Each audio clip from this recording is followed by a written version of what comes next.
una especie de viaje atemporal donde la fantasía y la magia son muy importantes.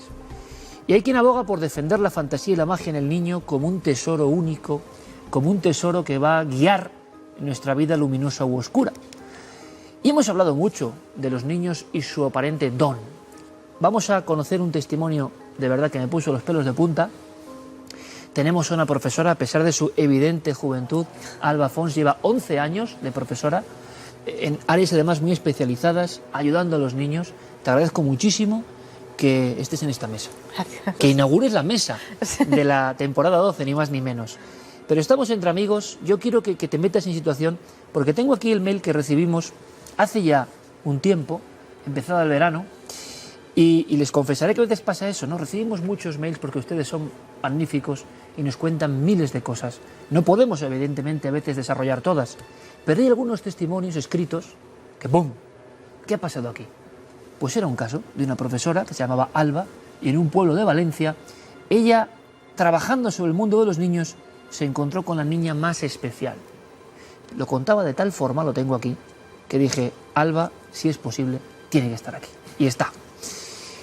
Pueblo de Valencia, tú te encargabas de, además, dar clases sobre conceptos del lenguaje muy concretos, ¿no? Sí, en ese momento estaba yo trabajando de maestra de audición y lenguaje, porque es por la especialidad por la que yo aprobé, aunque ahora mismo esté en primaria, pero en ese momento, entonces, claro, lo que es el trato con los niños siempre es muy cara a cara.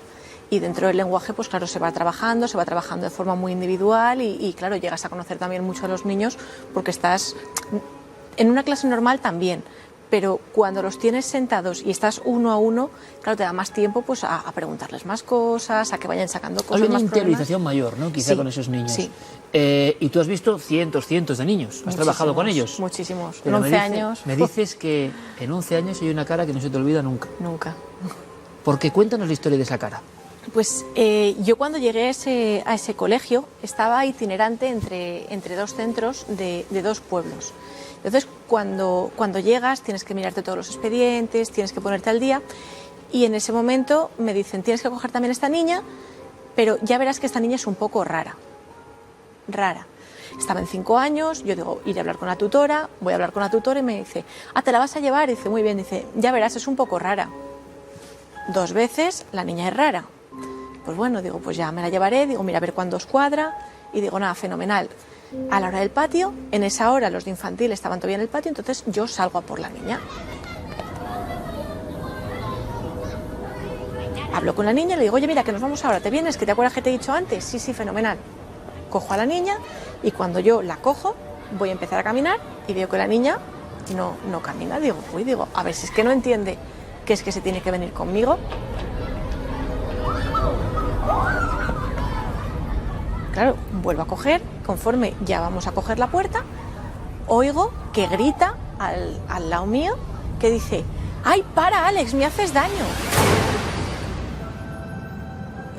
Claro, en ese momento yo me giro y sí, había niños jugando en el patio, pero no, el tiempo que yo tardo en girarme, los niños no podían haber desaparecido. O sea, es que no hay posibilidad, si dijeses, hay un niño al lado, digo, bueno, que no había nadie. Pues miro, sí, niños jugando por el resto del patio, pero nadie por allí cerca.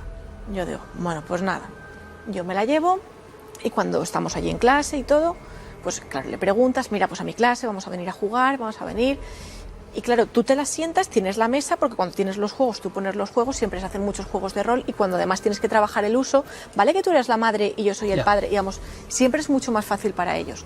Entonces, ella estaba hablando, bueno, yo estaba hablando con ella, mira, vamos a hacer esto, y luego volvemos a clase tranquilamente. ¿Te parece bien? Y veo que la niña no me está mirando, pero no es que mirase debajo de la mesa, debajo de la silla, es que estaba mirando como por encima de mi hombro. Y vale, bueno, pues en un primer momento tampoco le das mayor importancia porque dices, pues yo qué sé, si no conoce el despacho o cualquier cosa, pues estará mirando, pero no, detrás. Y les empieza a reír, y empieza a reírse, jiji, y al final, claro, le dices, oye, ¿pasa algo? ¿He dicho alguna cosa que te esté haciendo mucha gracia? Y me dice, no, es que Alex está detrás tuyo y me está poniendo caras.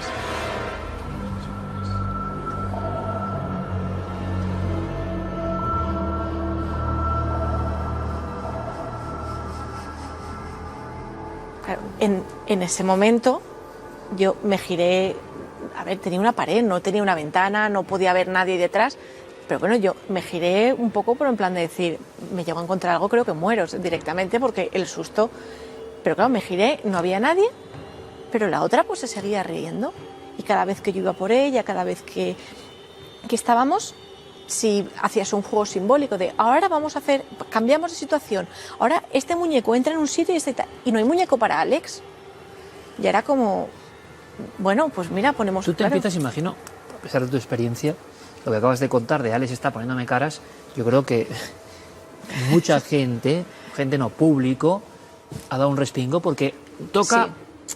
Sí. Son capaces los niños de generar una realidad que yo no sé si el mejor guionista puede generar. Sí. O sea, hay elementos que superan cualquier superproducción donde intenta meternos miedo. No, simplemente una niña que a su profesora le dice es que Alex detrás me está poniendo caras. Y es en esa autenticidad, sí, sí, ¿no?, donde sentimos que tú en ese momento, ¿qué piensas?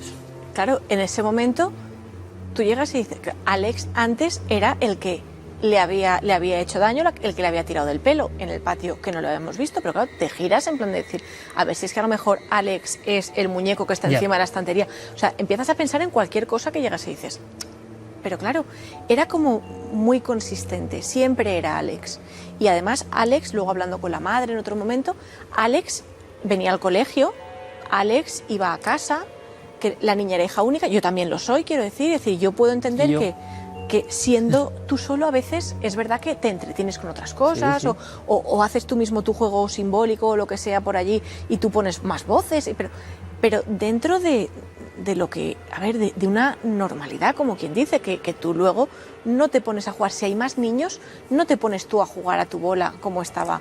Entonces, claro, digo, ya hubo una serie de cosas que claro que tú pensaste enseguida, imagino, en el arquetipo de niño con amigo invisible, ¿no? Claro, y luego te pusiste a investigar. Pero cuenta, ¿qué sigue pasando? Entonces, claro, decir, lo primero es eso. Siempre era como, cada día que venía, era como una cosa nueva. Vamos a hacer un puzzle. A lo mejor estabas con el puzzle. ¿Te gusta este puzzle de las princesas? Sí, es muy bonito. Y a lo mejor miraba y de momento te decía, dice Alex que quiere que cambiemos de juego. Y era como en plan de decir, pero si es que a ti este puzzle te gusta, sí, pero a Alex no. Ya yo empecé a investigar eso en plan de decir, ¿a partir de qué edad deja de ser normal el amigo invisible? O sea, Alba, tú pasas de profesora a investigadora.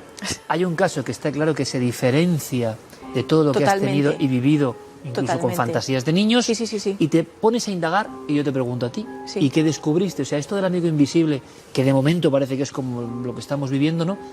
¿Hasta qué punto llega a nivel de edad habitualmente? Que a partir de los 4 años ya lógicamente se empieza a desterrar, sobre todo cuando empieza la socialización con los niños. Llega un momento que cuando es una etapa como tan de egocentrismo, de se me centra en mí, esto es mío, esto es... En una etapa de guardería podría ser más o menos normal, pero cuando llegan al colegio, que hay más niños, que ya no era tan normal. Entonces, esa parte llegas y dices, vale, a partir de los 4 años, tiene 5. Bueno, supongamos que, como igual que se habla con el lenguaje, todos los niños no aprenden a hablar a la misma edad, todos los niños no aprenden a caminar a la misma edad. Pero llegas y dices, claro, pero y que no lo deje cuando está con otros niños, que tú juegas a otra cosa y decir... Siempre Alex siempre estaba presente en su vida, Alex permanentemente. Iba al colegio. Un poco como una rémora también, ¿no? Sí. Requería toda esa atención. Sí. Pero claro, ella hablaba por Alex. Y ya te digo, hubo un día que trajo amigos, que dijo ella, y ella venía con la camiseta así como doblada. Y entonces, claro, conforme entré en clase con la camiseta doblada, le digo, ¿qué llevas ahí? Pues había traído piedras del patio, alguna cosa. Y entonces empieza a coger así y a poner... como si fuesen huevos, lógicamente no tenía nada en la mano, y los empieza a poner encima de la mesa. Y yo en ese momento le digo, ¿esto qué es? Claro, vale, no hay nada, pero tú dices, ¿esto qué es? Y dice, nada, es que como Alex se aburre a veces con tus clases, ha decidido traer amigos. Yo los volví a coger, los cogí yo en mi camiseta, hice lo mismo que había hecho ella, pero a la inversa, y les dije, chicos, no os podéis quedar aquí. Digo, me tenéis que esperar en el banco de fuera, digo, porque este despacho es muy pequeño y aquí ya somos muchos. Alex, si quieres, se queda, pero no puede traer amigos.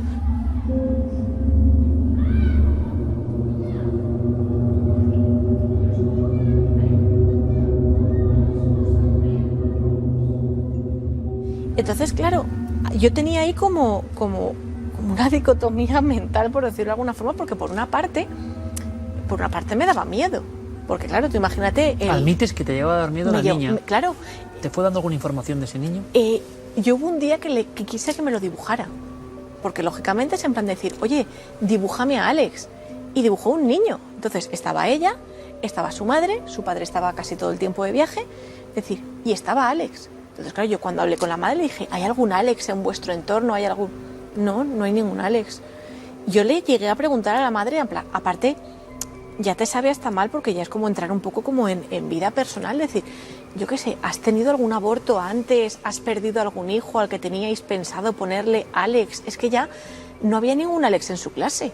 Es que no había ningún Alex en su entorno que pudiese decir, es que, yo qué sé, entonces era todo en ese plan. Y yo a mi padre, que en ese momento vivía todavía con mis padres, yo le decía, es que me da mal rollo ir a por ella. Digo, tengo que cogerla, digo, porque es que tengo que cogerla y es mi obligación y la cojo. Digo, pero es que nunca sé por dónde me va a salir. ¿Y qué pasó con esa niña? ¿Cómo acaba esta historia con Alex y esa niña? Yo, ya te digo, hablamos con la psicóloga, queríamos... Bueno, la psicóloga quería derivarla directamente. Claro, siempre a final de curso tú te reúnes con la madre. Y claro, la psicóloga ya había hablado antes con la madre. Y en ese momento, cuando yo me senté con ella, yo le dije, mira, yo te tengo que decir dos cosas. Una es la que quieren que te diga y otra es la sensación que tengo yo. Digo, que es que a lo mejor, digo, te digo una cosa y a lo mejor la que piensas que estoy mal de la cabeza soy yo. Digo, pero aquí, digo, dice, sí, ya me lo han planteado, que la niña, salud mental y todo esto, digo. ¿A salud mental? Sí. Y le digo, claro, digo, te habrán planteado si la niña puede ser esquizofrenia, que es que hacer un diagnóstico de esquizofrenia con 5 o 6 años recién cumplidos, a mí me parece muy atrevido. Puedes tener algún tipo, a lo mejor, de psicosis, de miedo, algo que luego mejor se puede convertir en más, pero no con 5 años. Entonces, esa es la parte como que costaba. Y le dije a la madre, vale, a mí me han dicho que te diga que la derives a salud mental. Digo, pero yo es que tengo la sensación, digo, de que tu hija ve algo. Ve algo. Digo, porque yo no lo veo. O sea, porque yo no lo veo. Yo no puedo decirte, sí, tu hija lo ve, yo lo veo. No, yo no lo veo. Pero hay tantas cosas que no vemos, que no sabemos si es o no es, que claro que yo no quería que la derivasen en plan de decir, vale, te vas ahí, estás mal de la cabeza. ¿Tuviste un poco de lástima? ¿Te dio pena que esa niña derivara hacia lo que el sistema otorga a aquellos que ven? No me parecía que estuviese en esa parte. Y conforme han ido pasando los años, que he tenido más casos y vas conociendo muchos más niños... Y ninguno tiene nada que ver. Por mucho que haya amigo invisible, había algo en esa niña que te hizo pensar por vez primera, después de tantos años trabajando, que esa niña veía algo, estaba viendo algo. Sí, a mí además me cambió la forma de pensar. O sea, ¿Esa niña? Esa niña.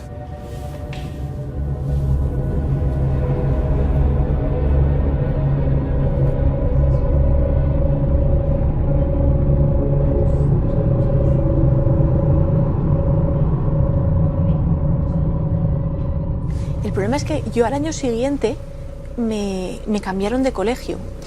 Claro, como cuando apruebas la oposición, el primer año estás en funcionario en prácticas, estuve en un centro, el segundo año que me dieron la provisional estaba en un sitio y luego pides. Entonces a mí ya me mandaron ahí a otro colegio y yo perdí la pista. El sistema, digamos, que te encontraste, a pesar de tu investigación, tenía claro que eso tenía que ser un amigo invisible, una fantasía concreta y que había que ir a la salud mental. Sí.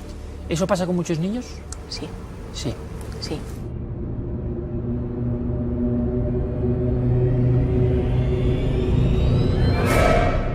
¿Tú crees, en tu bagaje como profesora, que esa niña realmente podía estar en el umbral de ver algo? Y seguramente, tiempo transcurrido, seguramente, con el proceso le hayan hecho olvidar lo que veía, ¿no? Puede ocurrir también. Puede ser, porque claro, también si ella realmente veía esas cosas y llega un momento en el que o te mandan al médico o te hacen el vacío o empiezas a tener algún tipo de problema o incluso desde casa. Aquí la parte buena es que la madre sí que creía que la hija también tenía un don por cosas que ella veía en casa. Habíamos dejado esta parte. ¿Cómo es esto? La madre también lo pensaba, claro, cuando yo le dije, digo, yo no sé, para mí era también una situación como complicada porque tú tampoco sabes. Violenta incluso, ¿no? Claro, ¿cómo le dices a una madre decir, mira, o tu hija tiene trazas de esquizofrenia o tiene un don? Es que si la madre está más dentro del sistema de que a lo mejor no creen ese tipo de cosas, va a decir, venga, la loca la maestra, claro, ¿sabes? O sea, encima, como metiendo más ideas de pájaro. ¿Y qué decía la madre? Que la madre estaba, porque le digo, yo es que creo que tu hija tiene un don. Digo, lo que digo siempre, yo no lo veo, pero el hecho de mi incapacidad para ver cosas, no soy capaz de negarlas en otra persona. ¿Y la madre por qué estaba a favor de obra? Porque dice que en casa actuaba lo mismo. Es decir, que en casa pues lo mismo, que siempre, claro, Alex estaba también en casa. Es decir, a lo mejor estoy jugando con ella y Alex está siempre. Es como que Alex la acompañaba, por decirlo de alguna forma, como si fuese una especie de ángel de la guarda, pero que realmente no la protegía, porque si le tiraba del pelo y todo, no era una cuestión de protección. ¿Qué pensará ahora? Quizá nos esté escuchando o viendo, ¿no? Es una historia que, como decimos, se corta, porque la vida te va llevando para unos lados, pero la profesora Alba no puede dejar de pensar, por ejemplo ahora, en esa mirada, en esa niña que tenía algo que hemos escuchado en programas, que hemos visto en películas, que se ha transformado en imagen casi del niño que ve otra cosa. Ahora la pregunta es, ¿lo que ve el niño es una realidad? ¿Es una realidad que la acompaña cuando sigue siendo mágico?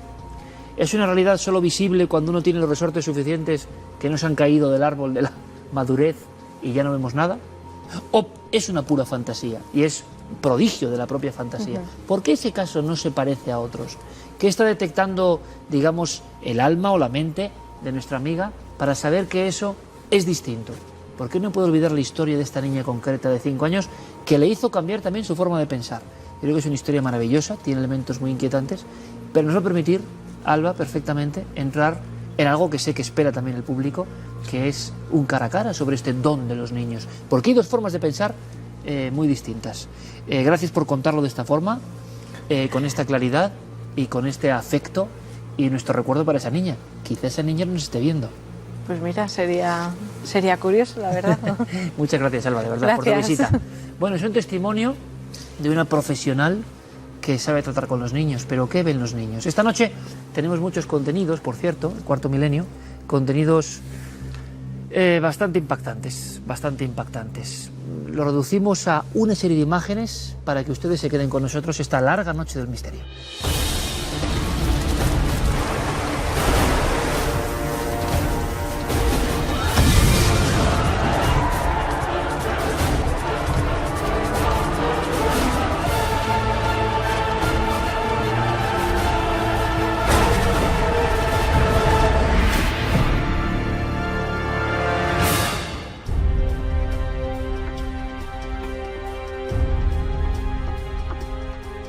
Bueno, pues vamos con el cara a cara, el don de los niños. Este caso en concreto, porque es como uno que podría simbolizar a tantos, pero que según la maestra, la profesora, la especialista en este caso en la audición y lenguaje, tuvo algo que le hizo cambiar, que le hizo abrir su perspectiva y pensar que a lo mejor esa niña, como en la famosa película de Sexto Sentido, veía algo más. Y que desde luego las formas de fluir del sistema iban a hacer todo lo posible por que ella creyese que no veía, que era una enfermedad mental.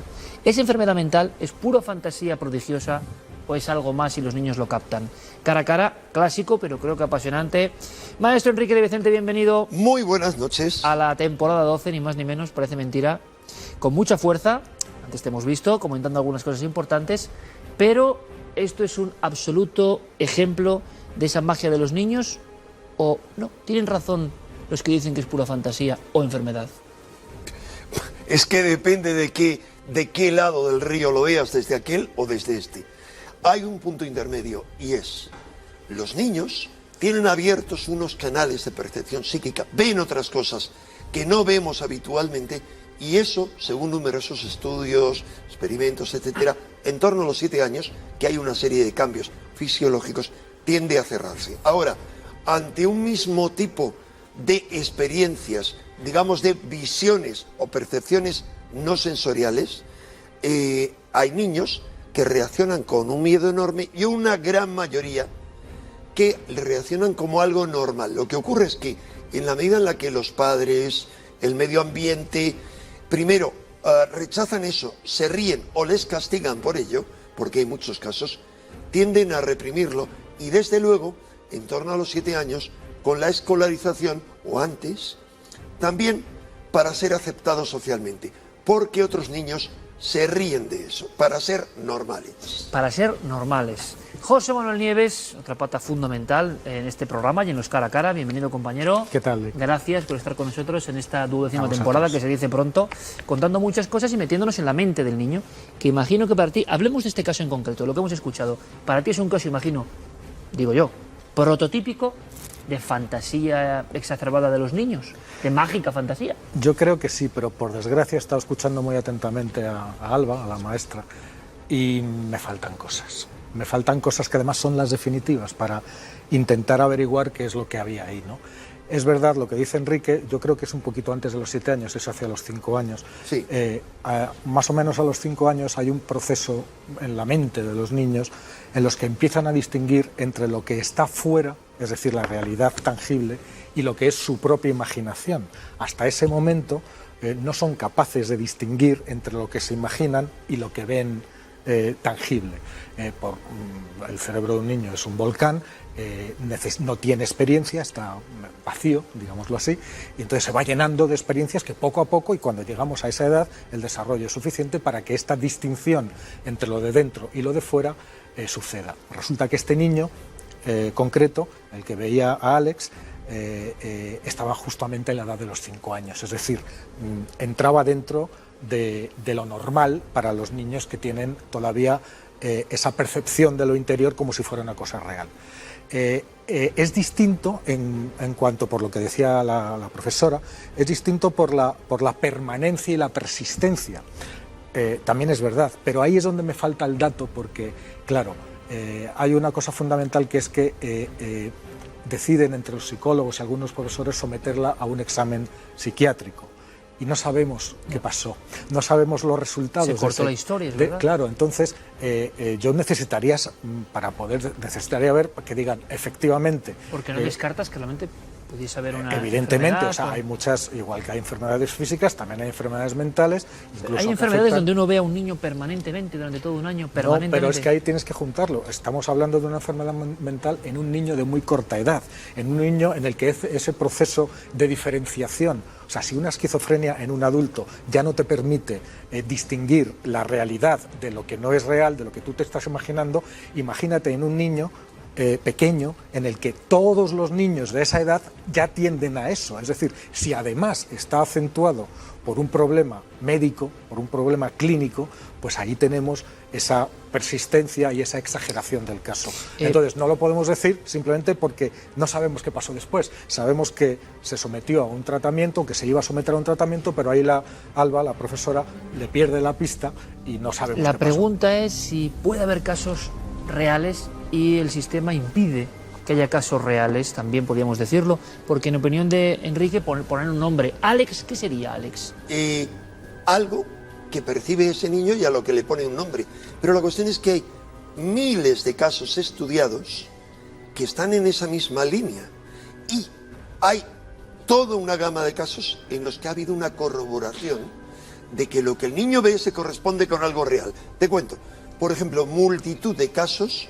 Yo al menos he estudiado a través de los psicólogos, psiquiatras, maestros, padres que lo han estudiado, varios casos en los que los niños tienen un amigo invisible, que niños de 4, 5, 7 años juegan con... No, dicen, oye, no, me quita los juguetes, este señor me quita los juguetes. O, ay, mira, me viene a acariciar este señor por la noche a los padres, hasta que de repente o ven una fotografía en casa de un familiar o en un álbum familiar y dicen, este es el señor que me quita los juguetes o este es el señor que me acaricia. Y ese señor es el abuelo al que no han conocido nunca, y estoy hablando de muchos casos y uno de ellos muy cercano a mí, o sea, muy controlable. Esos casos no tienen explicación.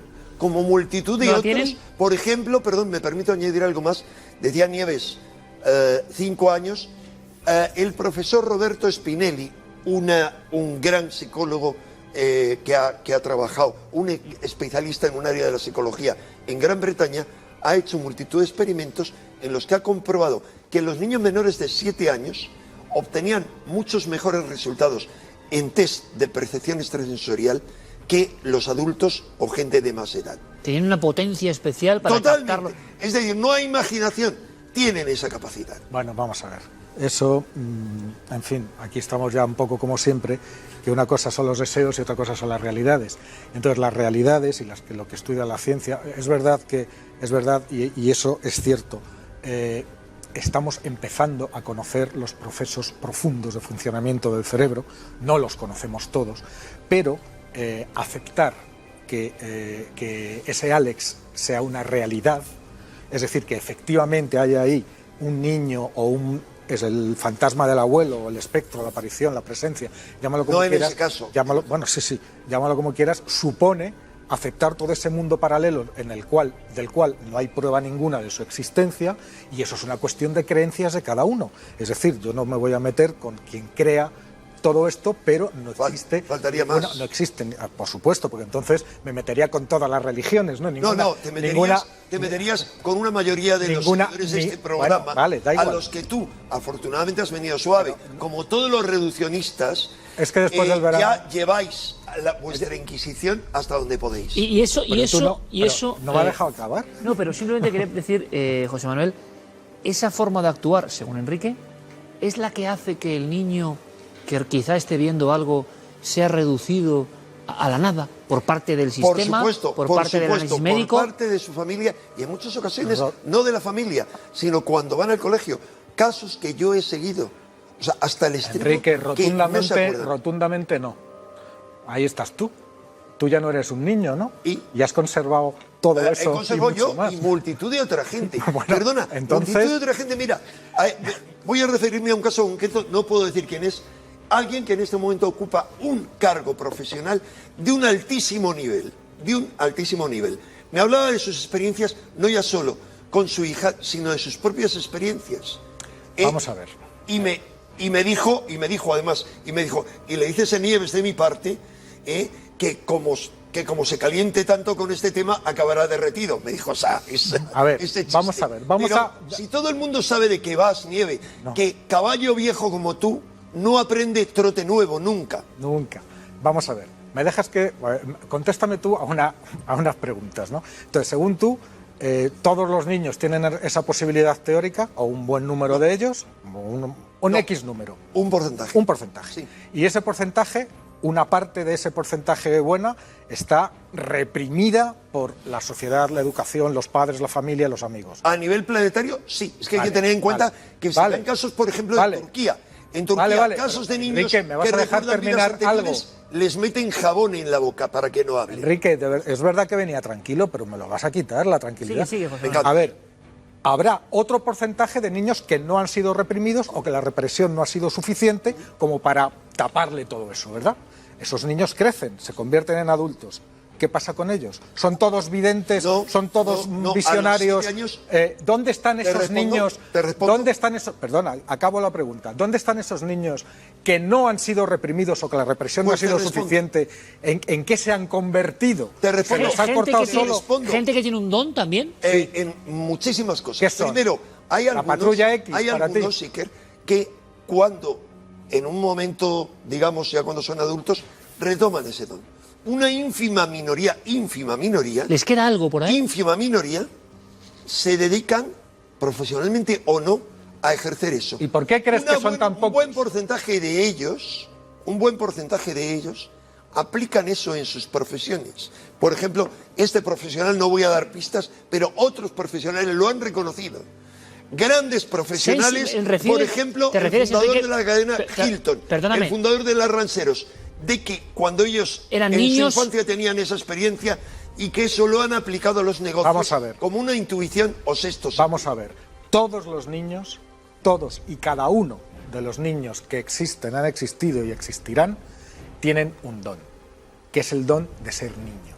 El don de ser niño significa que están sometidos, sobre todo en los primerísimos años de sus vidas, a un desarrollo tal, cerebral, y sobre todo cerebral, claro, a un desarrollo tal que es la única etapa de la vida en el que el cerebro multiplica varias veces su tamaño, se produce la mielinización de las neuronas, que es lo que permite que empiece a haber sinapsis, conexiones entre neuronas que al principio son unas cuantas, luego unos cuantos millones, luego unos cuantos cientos de millones. Sabemos, José Manuel, que a los 7 años llega lo que llaman poda sináptica, que Claro, hay que parar. reduciendo O sea, eso. Hay que parar, dices si tú. nuestro cerebro siguiera funcionando a ese ritmo, se habría quemado. Bien, pero la pregunta, José Manuel, sería... Y con esa capacidad de antena parabólica de cerebro a tope, ¿no será que se ven cosas, pregunto, es decir, que luego ya no vemos? Claro, luego están las condiciones mentales, quiero decir, hereditarias, el medio ambiente, el entorno. Pues imagínate, pues un niño que crezca en un ambiente de brujería, por decirlo así, pues no va a ser igual que uno que crezca en ambiente de matemáticos. No es lo mismo. Eso influye, sobre todo a partir de esa edad. Entonces, esa máquina tan maravillosa que es el cerebro, que se pone a funcionar vacía, limpia, empieza a absorber, empieza a establecer conexiones. Todo lo que somos en el resto de toda nuestra vida, aunque vivamos 100 años, se ha fraguado en esos 5 primeros años. Entonces, ese desarrollo lo puedes colocar en un caldo de cultivo, en otro caldo de cultivo o en el que quieras. Es decir, no hay dos iguales. Pero lanzo la pregunta, esa plasticidad cerebral, esa sinapsis, esa maravilla del cerebro del niño, que es bueno volver a contarlo, que nunca tendremos un cerebro con esa capacidad mágica como cuando somos niños. Ni podríamos resistirlo. Bien, la pregunta que os lanzo para finalizar ya, porque este es un cara a cara de inicio de temporada, esa capacidad mágica del cerebro hasta los X años, 7 pongamos, ¿no es el pasaporte a ver cosas que luego ya no vemos y solo algunos ven? Absolutamente, no solo cosas eso, sobrenaturales, me refiero incluso. No solo eso, sino que sí, y te podría dar todo un listado de experiencias que se tienen, desde niños que creen recordar vidas anteriores y dan detalles, es decir, que tienen un tipo de percepción de clarividencia, que conectan con eso. Permíteme que yo te he permitido, desde niños que quieren ver presencias angélicas, o, mucho más interesante, niños que no solo tienen experiencias cercanas a la muerte, muy parecidas a las de los adultos, sino más importante, en el siglo XIX,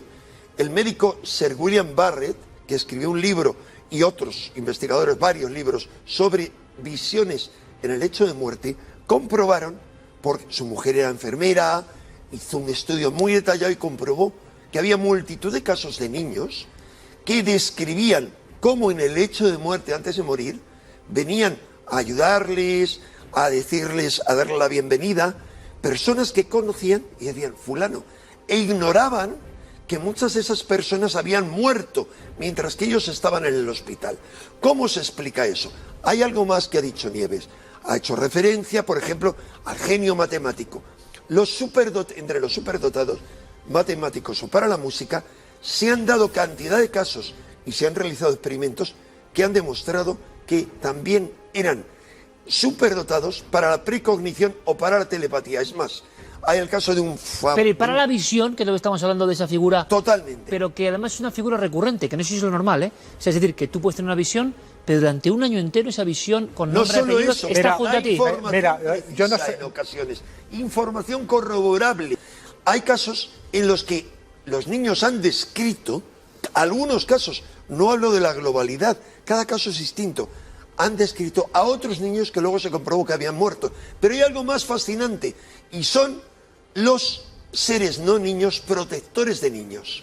Fascinante. Porque en ocasiones se ha comprobado que los protectores de niños, las características que describían eran de los dos padres del niño que habían muerto en un accidente de coche cuando el niño tenía 6 meses de edad y no podía acordarse de ellos. Pero, insisto, hay una variedad, hay una gama tan amplia de fenómenos. Ya solo me falta que empieces con los niños índigo y los niños cristal y los niños no sé qué. Es que eso, de verdad, Enrique, eso es tu forma de proyección, de verdad, igual a tu forma de confusión. De verdad.